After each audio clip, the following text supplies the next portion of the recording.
Right, now it's closed. We press play. It started up. And away it goes. So that's good. But the original problem was that that's not too bad for the initial opening of it and the track one. But when you go forward in tracks, that was pretty quick. Do another one. That was quick. Now we do about 4 of them. And it takes forever. Oh, well, a long time.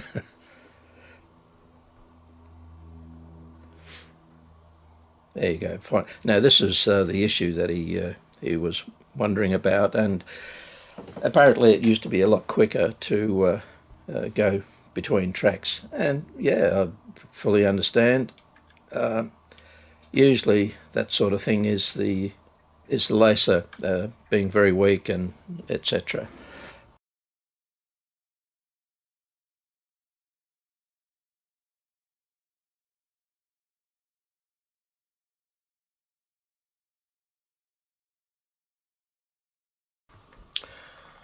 Right, I've taken it out, and this is the actual transport.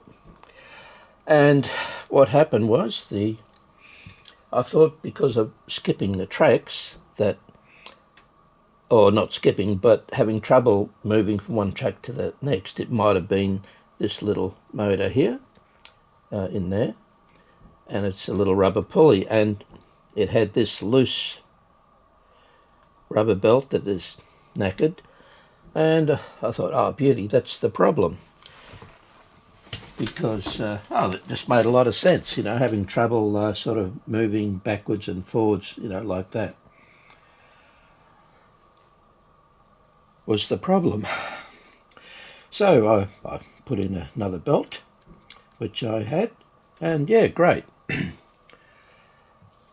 Now, this transport is very sad. It's a bit hard to tell here. I'll try and take more photos, but whichever transport this was taken from, they've taken the frame away and just got the guts of it and inserted them into this well, is it I think it's a very hard plastic of some kind. It's not aluminium. It's not sure what material, but it's very hard. But they've taken all the components and inserted them into their own jig or frame. Oh, crikeys.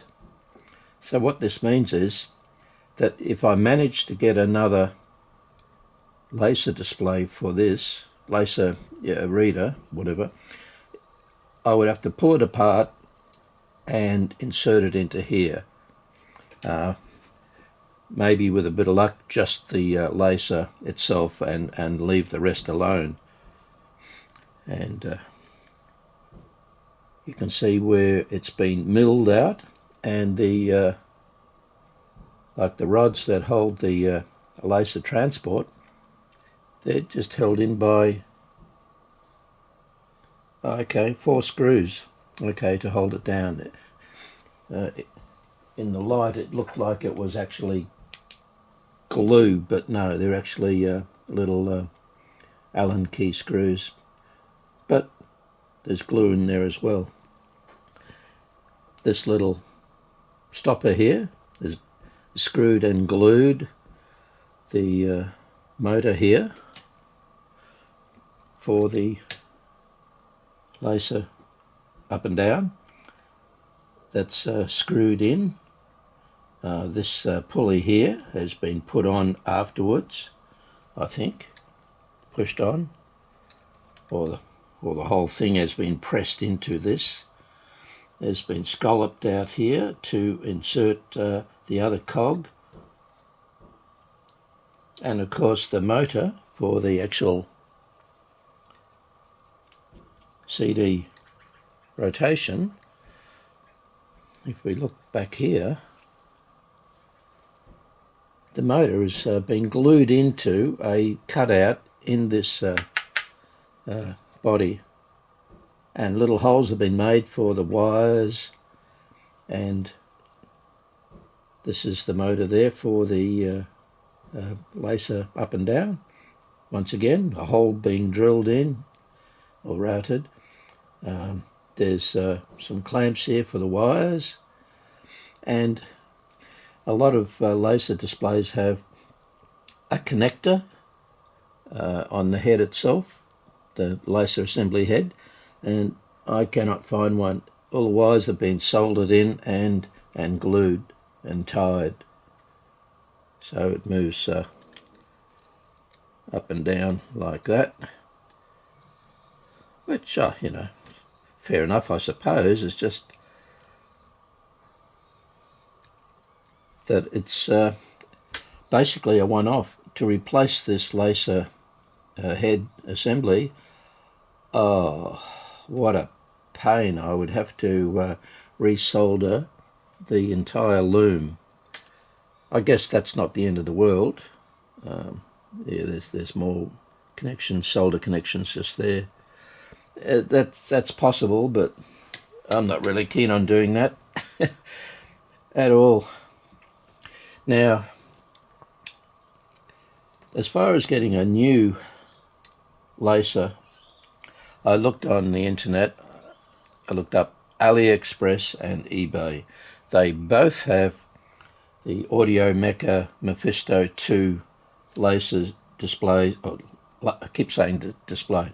Sorry, laser pickup, but they don't look anything like this at all. So I can't trust it. The one on eBay is about $100, and the one on AliExpress would end up about $45, $50, that's fine, but not looking exactly like I see this one here. There's no way in the world that I can trust it or try to figure out without a schematic of it. There's no way I can try and replace it, even if it was a lot of work. So that pretty much means that it is what it is. I'm certainly not going to spend any more time on it. If I could have got a new laser that matched the one in here, yeah, I might have given it a go. It would be just a matter of replacing wire for wire onto the right part of the little circuit board, etc. But since there isn't, and there's nothing else to help me, I'm afraid that this is pretty much a write-off. Maybe someone else better than me can find or source a new laser pickup, but not for me. Not for what I charge, and I don't have the time. All right, I'll put it all back together and show you what's happening.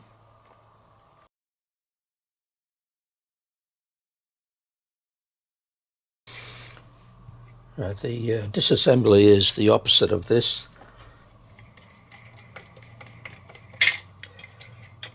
This is a little aluminium folded plate that sits underneath the top. It's got 3 screws with some washers and knurled knobs to hold them down. Now what it is this assembly goes in there, and we stick the cables, little looms, through the hole, and right all the way.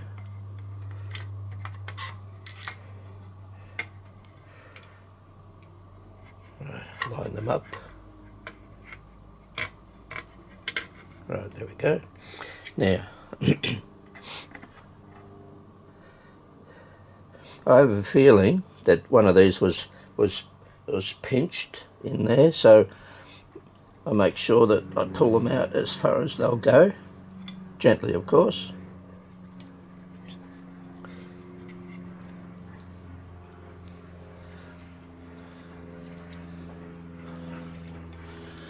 And set this back down,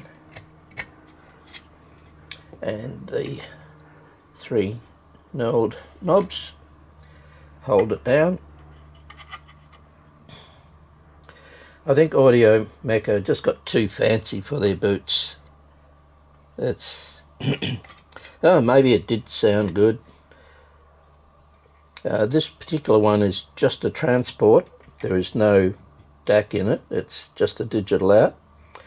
So although apparently they did have one with a DAC inbuilt, but this one is a transport only. And right, and when you look through the drawer, that's what you see, except we're missing the top plate. So this top plate goes on there, which this can be taken off in situ, really. You don't need to pull it apart to take this off. You just undo the screws and then just pull it out like that. But not knowing that, I ended up undoing the whole thing, and I didn't need to do that. Right, there's 2, 4, 6 screws. These are countersunk Allen key screws, probably M3. It comes from France, so yeah, that'd be M3s, or yeah, M3s I'd say.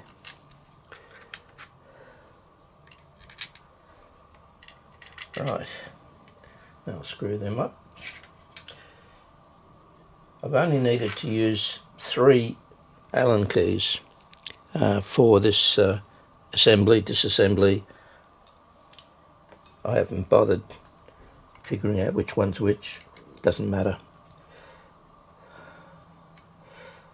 Right, I'll screw this up and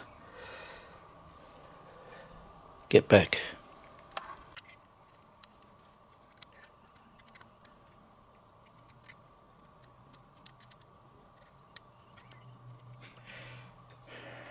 Okay, right, next thing is it goes on the top panel. Okay, this is the top of the machine. It's got one guide rail for the slide, as another one goes here. It's off temporarily, so I could remove the actual lid that slides up and down, and that's a micro switch to say what position it's at. These 4 things are screws so that you can balance the top against your tabletop, and there's a little tiny balance little bubble there, so you can adjust it perfectly. There's four screws which go into the top of the machine, which I'll show you shortly.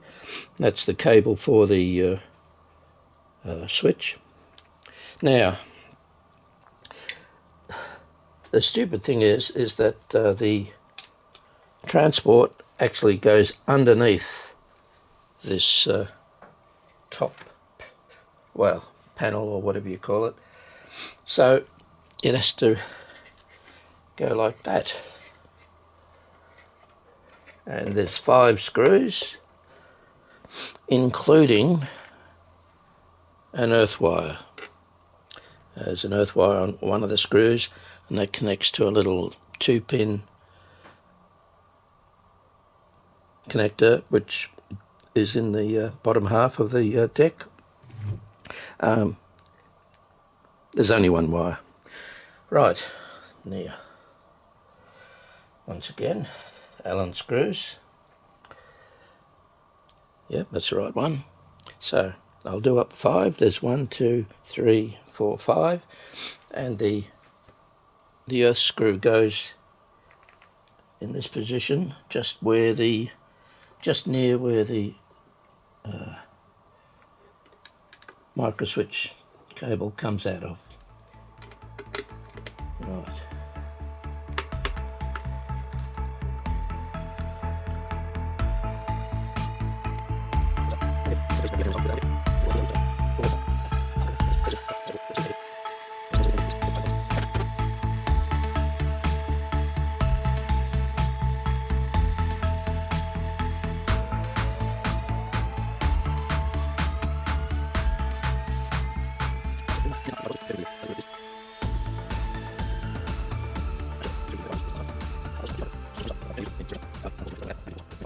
So this is ready with all its wires to go back into the main deck.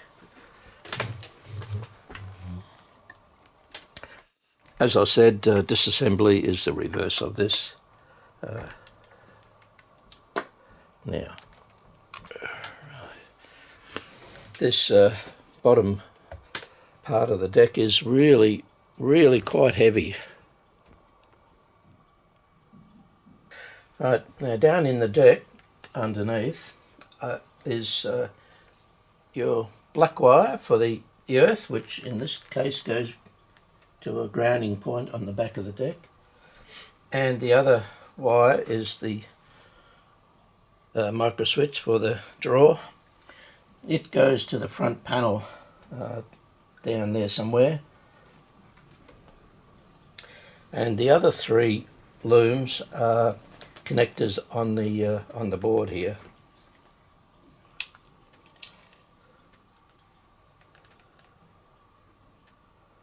Now when lifting this off, there's 4 points.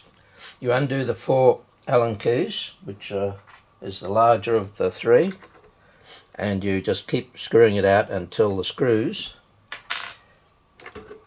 come out of these 4 mounts. Yeah, they're rubber mounted, so that's quite nice. And the idea of the 4 screws is to be able to level it off using that little balance bubble. Now, when you first get it to the point where you can lift it off those 4 screws, because of the wires underneath, I've found that you had to lift it up and bring it to the side, and I think there's just enough length on these looms to be able to have it sit there. And if they are a bit short, maybe add something underneath here a bit, but you need to be able to let it sit there, or have a second person hold it, maybe even up here. Yeah, that's if you've got a second person to hold it here while you undo the looms, even better. But in this one, they're just long enough that I could sit it down here vertically, and around the side here there's just enough room for the wires to go to the motherboard and the 2 flying leads. So first off, we'll do the motherboard leads. There's 3, and they're just there, 1, 2, 3. Make sure they go in the right way. There's really only one way for them to go, so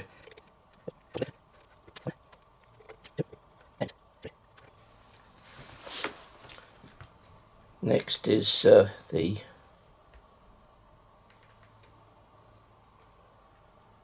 micro switch, and it's a little 2-pin single way it can go, so I actually put some white stuff on it to ensure I got it back on the right way. But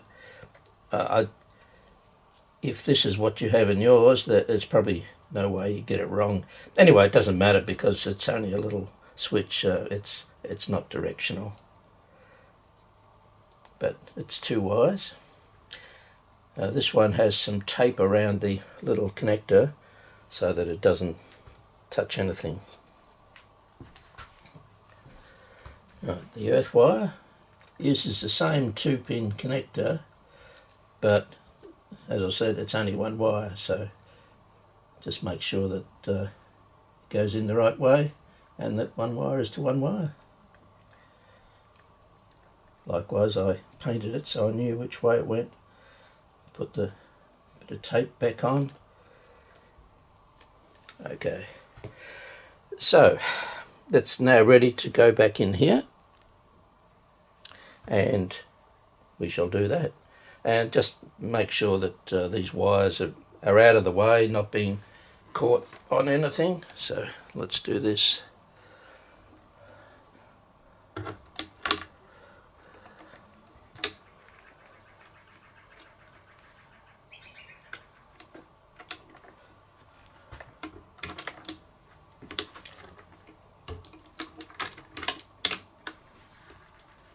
Alright, now the idea is that you then screw up these, oops,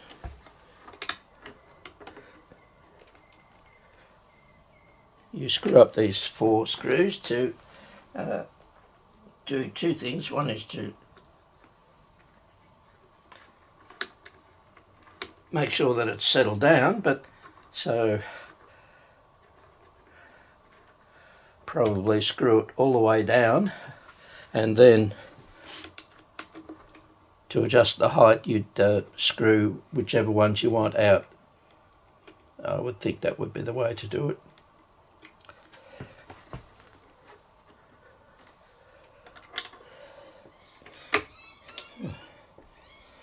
Don't think this one's lined up properly.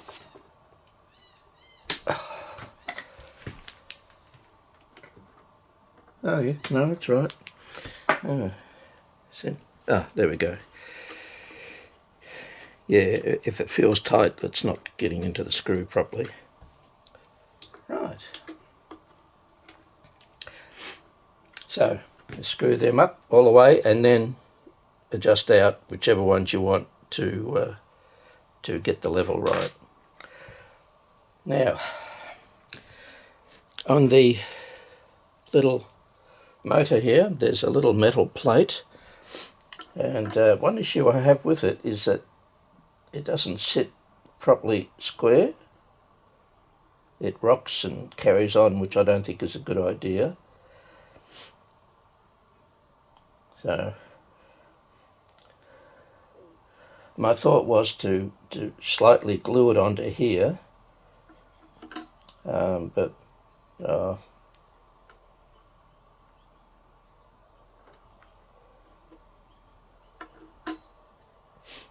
and I still might do that.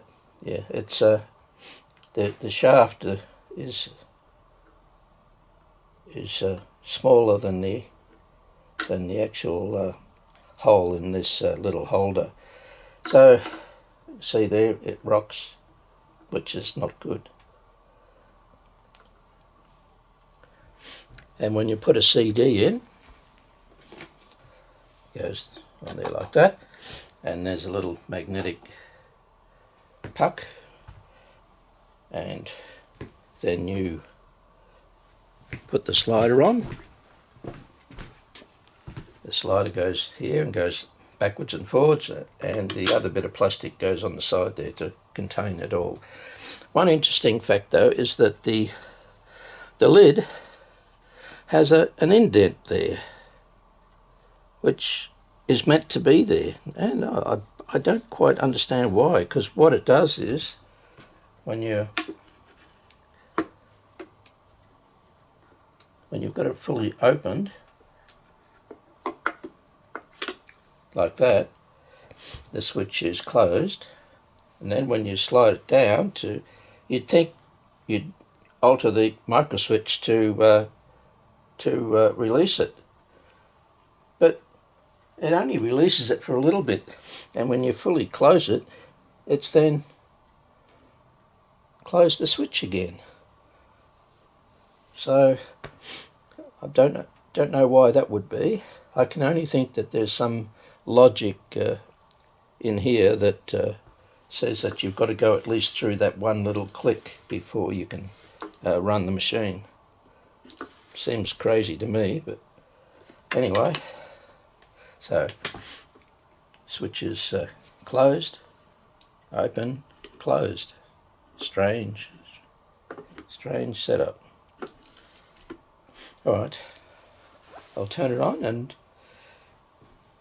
everything's back together. So yeah, this one has had an internal power supply built into it, so that you don't have to have the external power supply.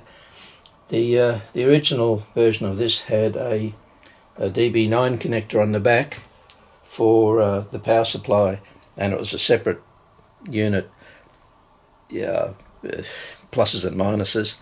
But anyway, they put a little switch here, which is not very good. And oh, there you go, it's working. So the trick now is, I'll show you if it's any good, which no, it's not. Now I was hoping that when I changed this rubber belt, that's it there, which was the drive motor for the lacer up and down, that it was loose. I thought that might have been the problem for this, bad response for finding the new track, but it seems to be more than that.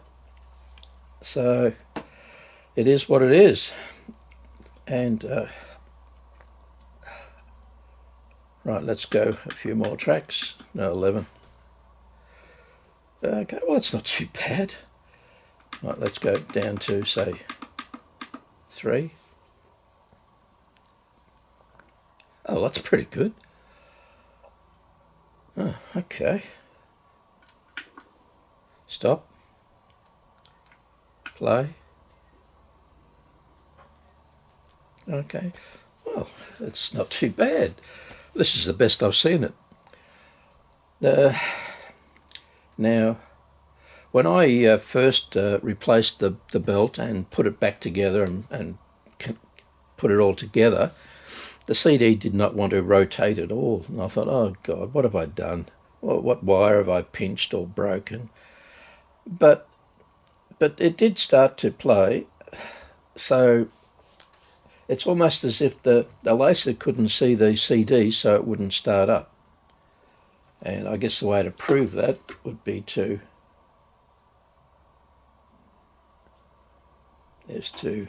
take out the CD, put that there, and press play.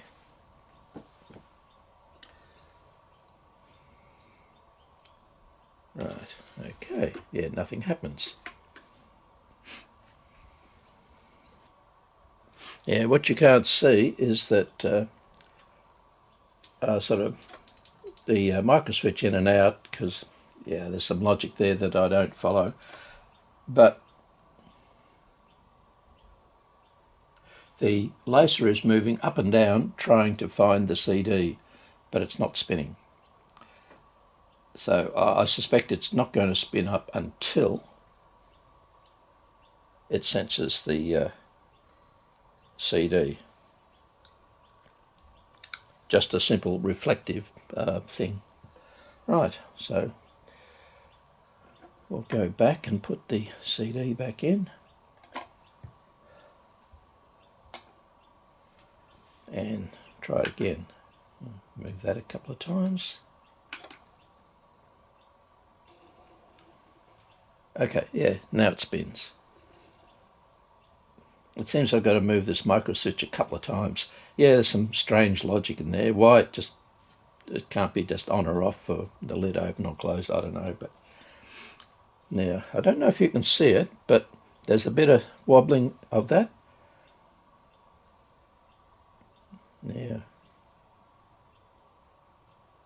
Yeah, the actual here is not too good, because as you can see it can do that. I think the only way is to I did use some soft glue, but I think maybe a little bit of super glue might be the go there, just to settle this on the shaft. Well, not on the shaft, but on the little platter that it sits on. I'll show you. There's a little platter there. The actual shaft is too small for this hole, and that's why it can rock. But if this was affixed to that little platter there, I think it'd be all right. The trouble is that this is just the same size as the cutout. Oh no, I thought it was fitting over it, but it's not. There is actually about a 1 millimeter gap around there. So, all right, so I can glue it down, and it's not going to affect the issue of being able to remove this top plate off the transport. Okay, so let's glue that down with something a little less thick than mucilage or Tarzan's grip. I'll see if I can find some super glue, something that's a bit thinner. Well, I found some super glue pen, so that's just pretty much perfect. So I'll just put a little smear around. That's plenty. I was afraid it wouldn't work because it's so old, but no, it still worked. All right, we'll stick this on.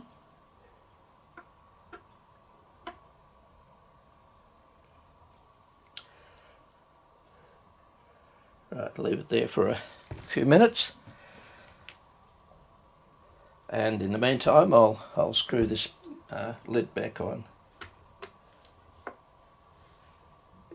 This lid has like a not lid, but the slide has two slide bars on either side with 3 screws. So put that back on.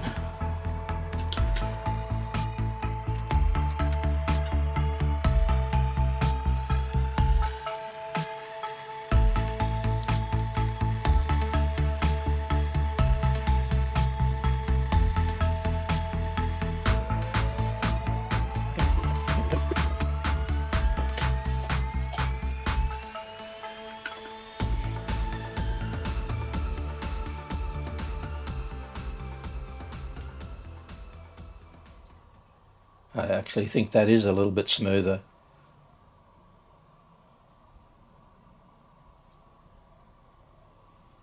And away it goes. All right, let's see how it goes for tracking. Later tracks.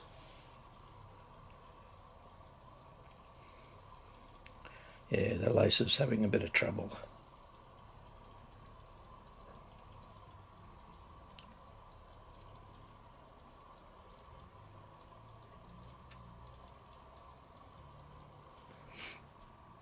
Yeah, but it does get there. Now, while it looks a little bit wobbly, that's actually spinning pretty well. The label on the CD is makes it deceptive, but I've got my finger up against the CD and it's running quite true. And the action, yeah, that switch here, it either likes it being open like that. It's showing 11 tracks, or closed. Oh, that switch does weird things, that little switch here.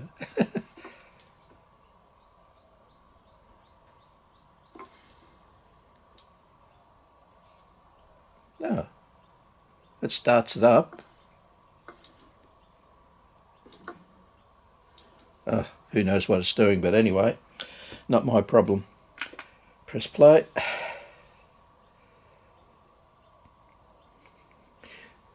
I have the owner's manual for this, and it mentions nothing about what this switch is actually doing.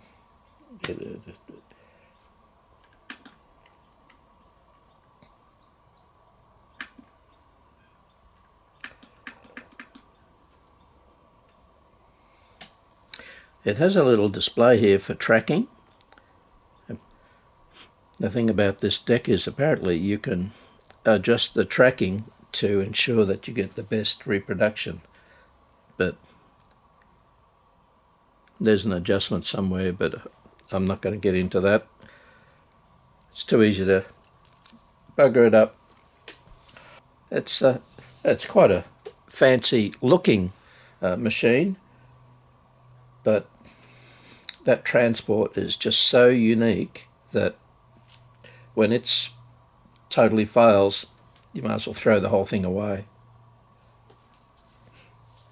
Unless you were an engineer who worked on CD players all the time and even designed them, you might have some idea what those all those wires did.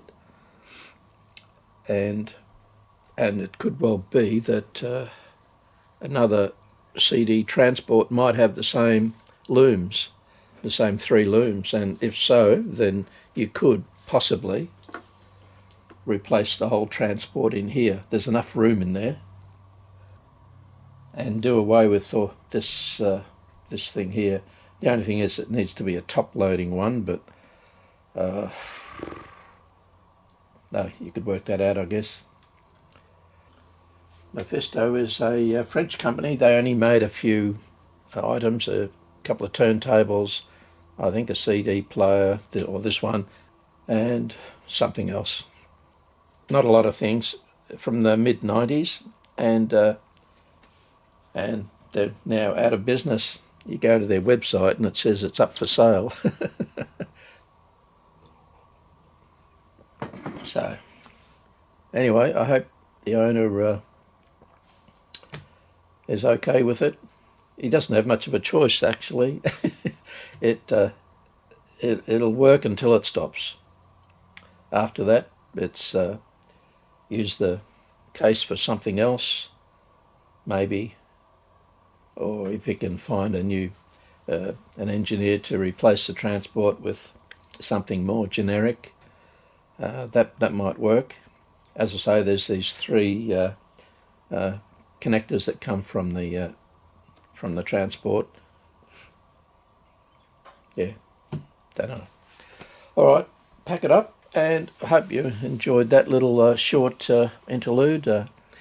You might be able to tell from my bench that I'm packing it all up, and there's not much here now. I'm having to clear out this entire room. I'm hoping that I might set up a temporary workbench out in the garage. I used to have one there, and it's still there, but just a mess.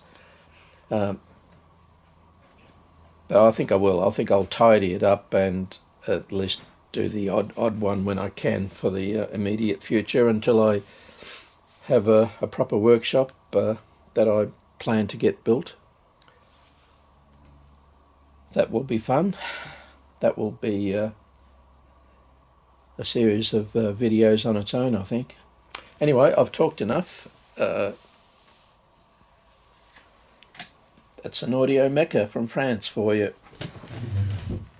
Not for this little black duck, I'm afraid.